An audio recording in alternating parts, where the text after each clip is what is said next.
เนื่องในโอกาสของการเฉลิมฉลองวันสั่งตั้งพรรคประชาชนปฏิบัติลาวครบรอบ 70 ปี บรรดาการนำและอดีตการนำได้รับการประดับเปลี่ยนกาพรรคประชาชนปฏิบัติลาว 70 ปี เพื่อเป็นการย่องยอสมเสยผลงาน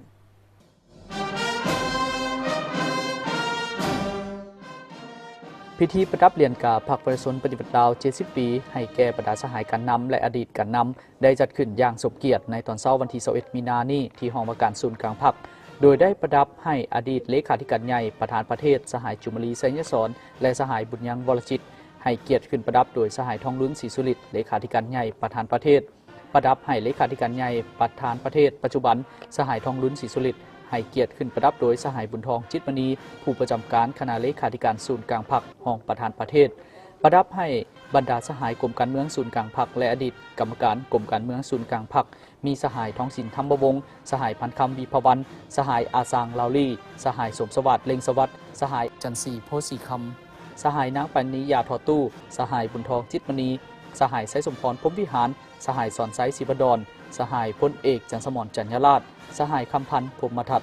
สหายศิลวงศ์คุดไพฑูรย์สหายกีแก้วไข่คำพิทูลสหายพลเอกวิไลลาคำฟองสหายนางสีใสหรือเดชมุนซอนสหายเฉลิมไซกรมสิทธิ์ให้เกียรติขึ้นประดับโดยสหายทองลุ้นศรีสุริตเลขาธิการใหญ่ประธานประเทศ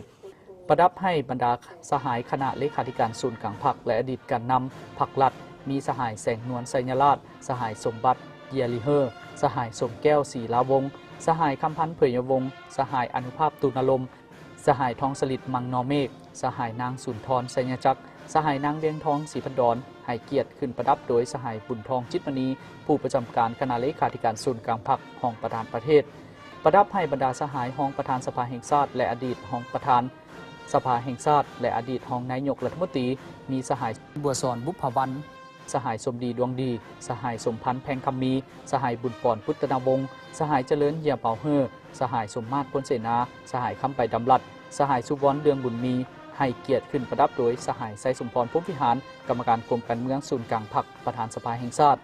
การจัดตั้งพิธีประดับเรียนกาครั้งนี้เป็นการแสดงให้เห็นถึงความรู้บุญคุณอย่างสุดซึ่งเป็นการจารึกและจดจำผลงานอันใหญ่หลวงที่ได้อุทิศเลือดเนื้อเหือแหงสติปัญญาในภารกิจต่อสู้ปลดปล่อยประเทศชาติและภารกิจปกปักรักษาและสร้างสาพัฒนาประเทศชาติ